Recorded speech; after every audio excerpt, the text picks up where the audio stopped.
And we're live. So welcome to today's live stream. It is Tuesday. So today's topic is relating, would it come under mindset or vibration? Not sure. Both, really. So Mondays and Wednesdays tend to be relating to specific business issues. And Tuesdays and Thursdays relating to either nutrition, exercise, mindset or vibration.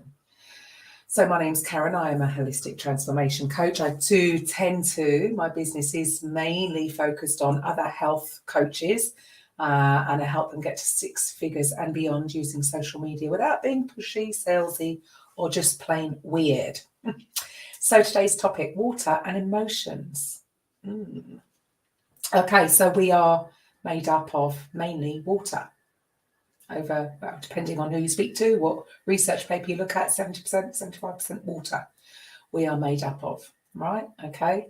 So Dr. Emoto, whether you've heard about the experiments where they've taken water and put them in different vials with different labels on them, different phrases, whether it's positive or negative. And then when they look at them under the microscope, the positive ones have beautifully perfect formed crystals, a bit like a perfect snowflake.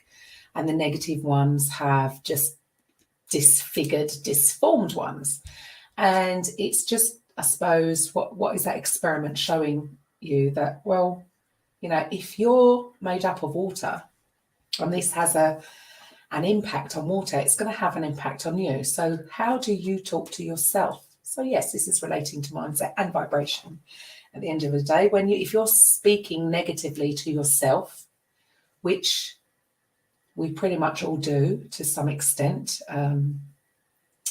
it's not what you show the world. It's what you say to yourself. Are you hard on yourself? In general, we can, be harder on ourselves. We wouldn't dream of speaking to other people the way sometimes we speak to ourselves. Now, if this experiment is showing what's happening, that it's not beneficial, it's proving that is not beneficial to you and to your health if you are made up of water. So maybe check yourself out. How are you speaking to yourself? Are you being too hard, or are you celebrating each win, which is maybe what you should be doing? At the end of the day, even if things haven't gone your way, be a little bit kinder to yourself. Give yourself a bit of a slap on the back. Not slap, give yourself a pat on the back, celebrate what you've achieved in any given day, because we have been brought up to believe that it's somehow bad for us to do that. And, we've got to be humble and not celebrate every win. Well, actually, the opposite is true. We should, it's so easy for us to go throughout a day with everything going right. I mean, if you think about it, so many things that could go wrong in your day.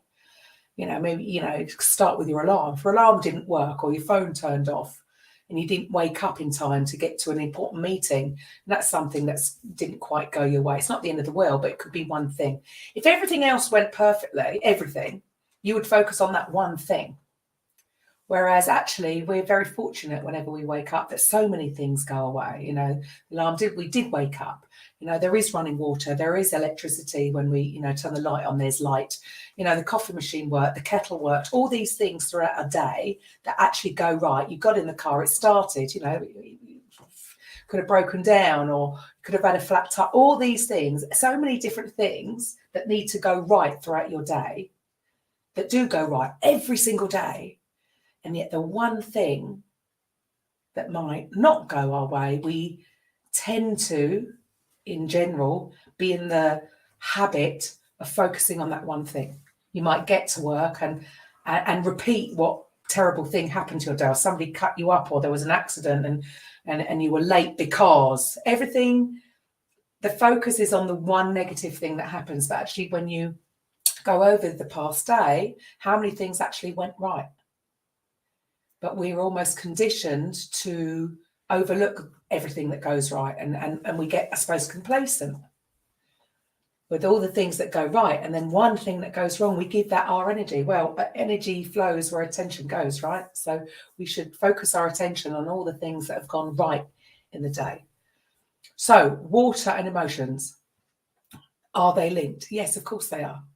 So if we're over 70%, so let's just go with that one marker. Some people say more, some people, depends who you speak to. So if we are mainly water, our emotions, how we feel, will have an effect on us as human beings, because we're made up of water.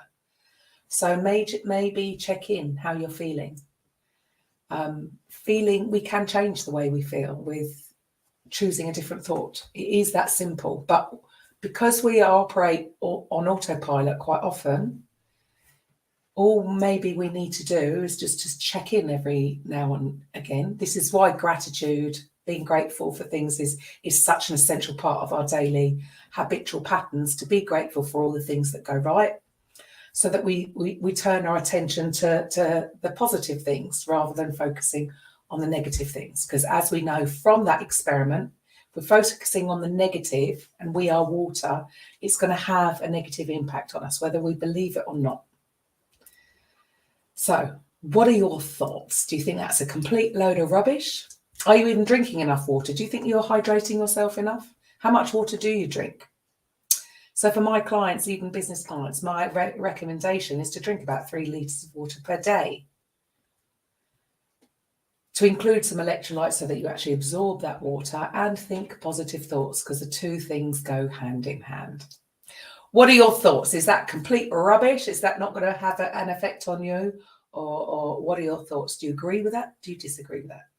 I'll see you tomorrow.